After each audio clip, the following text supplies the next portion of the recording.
नमस्कार। आप देख रहे हैं केबीसी न्यूज और मैं राजधानी देहरादून में हूं और मेरे साथ हैं भारतीय किसान यूनियन प्रधान के प्रदेश अध्यक्ष रवि पवार जी। आज रवि पवार जी काफी समय इनका कीमती रहता है, लेकिन फिर भी आज किसानों के लिए, जनता के लिए इन्होंने टाइम निकाला और चैनल के सामने आज आके अपनी बात रखना चाहते हैं। और कुछ सवाल होंगे हमारे पवार जी से जो कि किसानों को लेकर होंगे, और जो आज के समय में जो लगातार भारी नुकसान हो रहा है आपदा के कारण उत्तराखंड में, पंजाब में, हिमाचल में, उसको लेकर भी बात करेंगे कि भारतीय किसान यूनियन प्रधान के द्वारा क्या किया जा रहा है उन लोगों के लिए और सरकार से क्या क्या मांगे कर रहे हैं। जी, आपकी बहुत बहुत स्वागत है केबीसी में। धन्यवाद बॉबी भाई आपका। सबसे पहले जय जवान जय किसान। हालात सबके सामने हैं। इस बार बारिशों ने खासकर हिमालयी राज्यों में जो कहर बरपाया है, उत्तराखंड और हिमाचल में ज्यादा बारिश के कारण बांधों से ज्यादा पानी छोड़ना पड़ा। उसके बाद पंजाब और हरियाणा के हालात इतने खराब हो गए कि वहां पे जनमानस बुरी तरह अस्त व्यस्त है। मदद की अगर हम बात करें तो सभी किसान संगठन, पूरे देश का किसान इस समय पंजाब के लोगों के साथ खड़ा हुआ है। पूरे देश से मदद पहुंच रही है।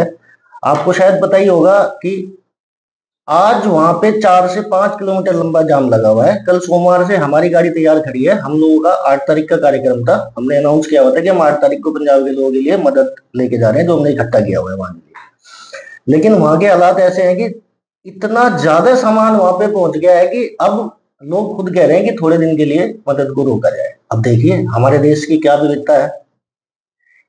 एक समय था जब किसान आंदोलन के समय जो हुआ था, 13 महीने का जो हमारा धरना चला था, तो लोगों ने ये बोला था कि यार ये किसान कहाँ से, इनके पास, इनको तो फंडिंग हो रही है। अब आप बताओ कौन सी फंडिंग हो रही है।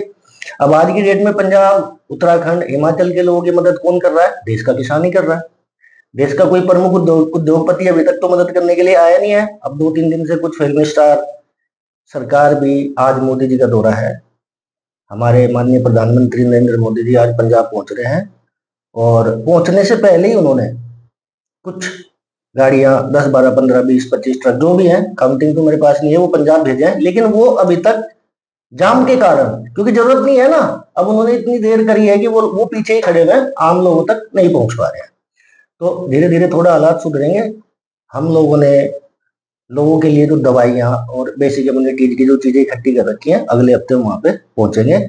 और इसी महीने 15 तारीख के बाद, 15 से 20 तारीख के बीच हम उत्तराखंड का दौरा करेंगे।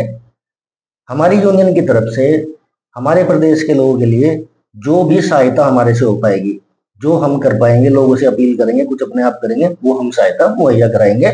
और विश्लेषण करेंगे कि किसानों की फसलों का, क्योंकि इस बार की आपदा में हुआ क्या है, रोडों के साथ साथ जो कृषि भूमि है उसका अत्यधिक कटाव हुआ है। कुछ किसान तो भूमिहीन हो गए हैं, जिनके पास आगे खेती करने के लिए जगह भी नहीं बची है।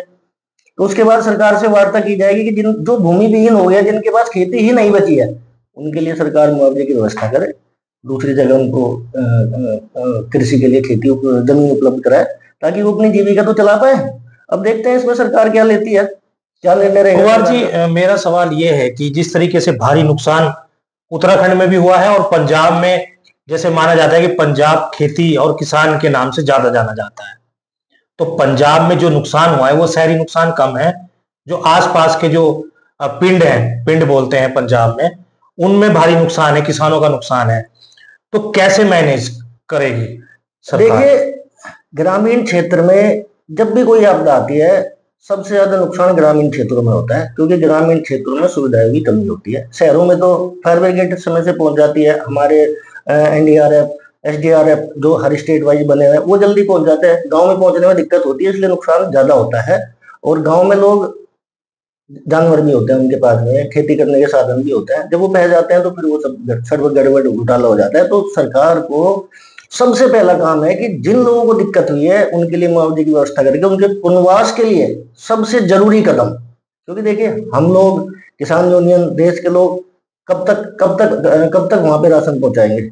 एक समय आएगा, 6 महीने, 1 साल, जब तक सरकार साथ नहीं देगी तब तक इसमें कुछ नहीं हो पाएगा। सरकार को आगे बढ़ के उन लोगों की मदद करनी चाहिए। पवार जी, मेरा एक सवाल है। हालांकि किसी भी मीडिया चैनल ने ये बात नहीं की, जैसे आपने एक वीडियो देखी है, उस वीडियो में आपने देखा हो कि हजारों की तादाद में भैंसें पाकिस्तान बॉर्डर क्रॉस हो गई है। क्या उन जानवरों की मांग की जाएगी? देखिए, पंजाब में एक स्थिति है कि पंजाब में जानवरों को सुबह चारागाह में छोड़ दिया जाता है। बड़े बड़े चारागाह वहां पे बने हुए हैं, तो लोग चारा चराने के लिए लेके जाते हैं उनको वहां पे। तो वो जितने खुले जानवर जो थे, एकदम से अचानक जो सैलाब आया उसमें वो बह गए। उनमें से कुछ हरियाणा पहुंचे, कुछ यूपी तक भी पहुंचे, कुछ पाकिस्तान भी पहुंच गए हैं, कुछ मर भी गए हैं। बहुत बुरी हालत है। मैं आपको बता नहीं सकता, ये कितनी बुरी व्यवस्था है कि इसको बोलते हुए भी अंदर से मन भर के आता है। अब उनका मुआवजा जिसके पास जितनी थी, अब पाकिस्तान से तो मुआवजा नहीं मांग सकते भाई, उनके पास जो चला गया, उनके यहाँ तो कोई इलाज है ही नहीं।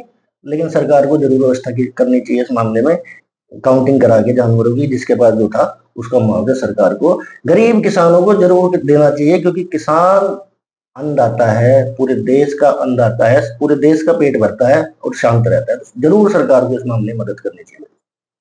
जिस तरीके से आपने कहा सरकार को मदद करनी चाहिए, क्या आपके द्वारा कुछ निर्देश दिए गए हैं अपने संगठन को?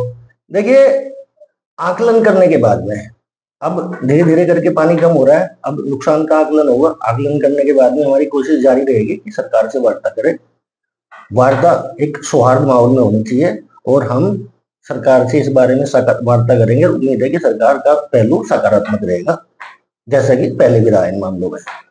पवार जी, हमारे चैनल के माध्यम से क्या संदेश देंगे सरकार को भी और उन लोगों को जो लगातार पंजाब की भी मदद कर रहे हैं, हिमाचल की भी मदद कर रहे हैं और उत्तराखंड की भी मदद कर रहे हैं, उनको हमारे चैनल के माध्यम से क्या कहेंगे आप? देखिए, यही तो हमारे देश की खूबी है। हम बोलते हैं कि भारत इतनी विविधताएं हैं, इतनी भाषाएं हैं, इतने धर्म के लोग रहते हैं, लेकिन हमारे देश पे जब भी कोई विपत्ति आई है, जब भी कोई आपदा आई है, चाहे वो प्राकृतिक है, चाहे वो किसी भी तरीके से आई है, चाहे किसी ने हमारे ऊपर अटैक किया है, चाहे आतंकवादी हमला हुआ है, हमारे देश में एक खास बात है कि लोग इकट्ठे हो जाते हैं। अब भी देखिए, हमारे देश में हमेशा चलता रहता है, लेकिन कितने मुस्लिम संगठनों ने मदद की है पंजाब की, आपके सामने आप न्यूज में देख रहे होंगे। तो जितना सकारात्मक तरीके से लोग मदद कर रहे हैं आपदाग्रस्त क्षेत्रों में, चाहे वो उत्तराखंड है, चाहे वो हिमाचल है, चाहे वो पंजाब है, चाहे वो हरियाणा है, मैं सरकार से अपील करता हूं कि आप भी सब चीजों को साइड में छोड़ के, हर चीज को छोड़ के इसी सकारात्मक तरीके से लोगों की मदद करें, लोगों को उठने का मौका दें, लोगों को बचने का मौका दें। पवार जी, ये तो बात हुई आप आपदा को लेकर।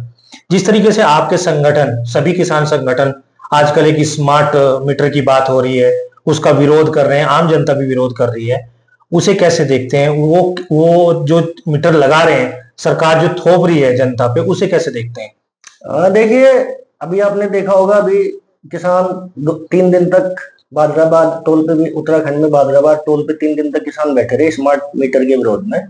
सरकार ने यहाँ पे हमें आश्वासन दिया है कि स्मार्ट मीटर अभी यहाँ पे नहीं लगाए जाएंगे, और ये जीता जागता प्रमाण है। आप किसी भी स्मार्ट मीटर को आप टेस्ट कर लीजिए, नॉर्मल, एक तरफ नॉर्मल मीटर लगाइए, एक तरफ स्मार्ट मीटर लगाइए, वो 2 गुना नहीं, 3 से 4 गुना ज्यादा रीडिंग देता है।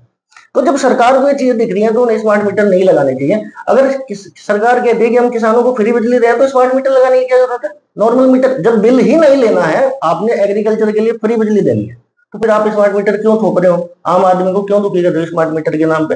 ऐसा तो नहीं है कि लोग बिल नहीं देते हैं, समय से बिल देते हैं, ऐसा कोई नहीं है जो बिल नहीं देता। तो सरकार को स्मार्ट मीटर को बिल्कुल खरीद करना चाहिए, नहीं लगाना चाहिए। तो आपने देखा कि मेरे साथ पवार जी थे खास बातचीत के लिए, जिन्होंने अपील भी की है, गुजारिश भी की है आपदा को लेकर, मदद को लेकर, और मुस्लिम संगठनों की तारीफ भी की है। तो आप देख रहे हैं केबीसी न्यूज, खबर से लेकर असर तक।